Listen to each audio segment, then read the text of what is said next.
Jokowi tampaknya santai dan senyum-senyum saja melihat dinamika politik tanah air yang sempat memanas seminggu terakhir. Di tengah kritikan tajam bahkan hujatan terkait putusan MK yang terkesan kontroversial, ia malah santai berpose dengan Putin di Cina. Seperti kawan lama yang saling merindukan, mereka tampak akrab bertegur sapa.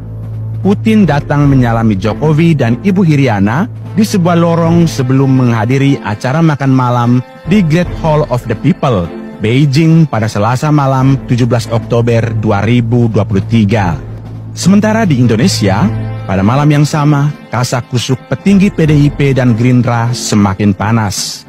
Pasalnya, keesokan harinya, Rabu 18 Oktober 2023, Megawati bakal mengumumkan calon wakil presiden yang akan mendampingi Ganjar Pranowo.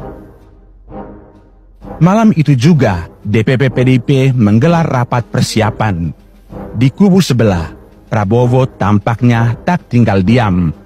Bertepatan dengan HUT-nya yang ke-72, ia mengumpulkan sejumlah petinggi partai koalisi untuk membahas putusan MK, sekaligus menghitung ulang apakah Gibran masih dicalonkan sebagai cawapres atau tidak.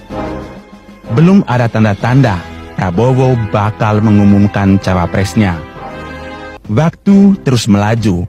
Tanggal 25 Oktober, pendaftaran capres-cawapres ditutup. Itu artinya, tinggal 7 hari lagi masa pendaftaran akan berakhir. Namun, di tengah kasak-kusuk dan hingar-bingar dinamika politik ini, saya sebenarnya lebih penasaran dengan sikap Jokowi yang tampak santai dan senyum-senyum saja. Barangkali ia sedang memantau sembari menikmati secangkir jamu, ditemani Putin dan Xi Jinping di Cina. Presiden Jokowi berhasil menekan beberapa kerjasama dengan Cina dalam Indonesia-China's Business Forum pada Senin 16 Oktober 2023. Total nilai kerjasama dari 31 perusahaan dengan Cina adalah 13,7 dolar Amerika Serikat atau sekitar 214 triliun. Uniknya kerjasama ini diteken Jokowi bertepatan dengan MK mengabulkan kepala daerah atau penyelenggara negara bisa menjadi capres maupun cawapres. Hari itu juga, ia dihujat dengan tuduhan dinasti politik dan mahkamah keluarga. Serangan ke Jokowi memang mulai memanas saat relawan pro-Jokowi atau Projo tiba-tiba mendukung Prabowo. Sebelumnya, sejumlah kader utama PDIP sudah membelot ikutan mendukung Prabowo, seperti Budiman Sujatmiko. Banyak pendukung Jokowi yang kecewa karena relawan-relawan ini mengaku tegak lurus dengan Jokowi tapi mendukung Prabowo, bukannya Ganjar Pranowo. Karena tegak lurus, maka hampir pasti arah dukungan ke Prabowo juga diketahui Jokowi. Itu pasti. Namun saya tetap berpikir positif bahwa pasti ada rencana besar yang sedang dipikirkan Jokowi. Diam-diam Jokowi juga punya strategi di balik sikap pembiarannya terhadap relawan yang mendukung Prabowo. Bagi Jokowi, ketika banyak organ relawan yang mendekat ke Prabowo, justru Prabowo lah yang masuk ke dalam jebakannya. Jokowi mau agar barisan pendukung maupun orang dalam di tim pemenangan Prabowo diisi oleh orang-orang nasionalis, bukan radikal agamais seperti sebelumnya. Jokowi dan Megawati ingin mengunci Prabowo agar tidak keluar jalur, seperti yang terjadi pada Pilpres sebelumnya.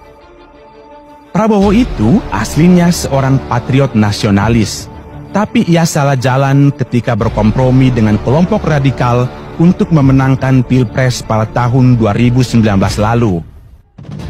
Nah, kalau pergerakan Prabowo sudah dikunci oleh kelompok nasionalis yang masuk ke dalam timnya, maka situasi pemilu 2024 tidak seganas yang terjadi pada tahun 2019. Saya membaca taktik yang sama juga dipakai Megawati dengan mengirimkan Budiman Sujatmiko ke dalam pusaran politik Prabowo. Saat Budiman masuk, maka ia diharapkan bisa menjadi sandaran Prabowo dalam menentukan keputusan, bukannya pada Rizik Syihab CS. Taktik ini juga dilakukan Jokowi dengan mengirimkan Cak Imin ke kandang Anies Baswedan. Cak Imin yang merupakan orang NU sejati mengunci pergerakan Anies untuk tidak bersekutu dengan FPI dan HTI. Semua tahu kok, NU dan FPI itu ibarat air dan api yang sulit disatukan. Inilah taktik yang gagal dibaca Denny Siregar CS sampai dengan teganya ia mengaku muak dengan Jokowi. Padahal sudah jelas, perintah Jokowi jangan gerasa gerusu, ojo ke susu. Saya yakin Jokowi tidak akan berkhianat. Saya yakin Jokowi setia dengan Megawati. Baik Jokowi dan Mega sama-sama ingin menjaga suasana politik yang damai di tengah ketidakpastian ekonomi dan geopolitik global. Jangan sampai politik menjadi kaos dan dimanfaatkan asing untuk menghancurkan persatuan bangsa di tengah hilirisasi industri yang dikecam Uni Eropa dan sekutunya. Tapi saya tetap yakin Jokowi tidak mungkin menghancurkan reputasinya di menit akhir.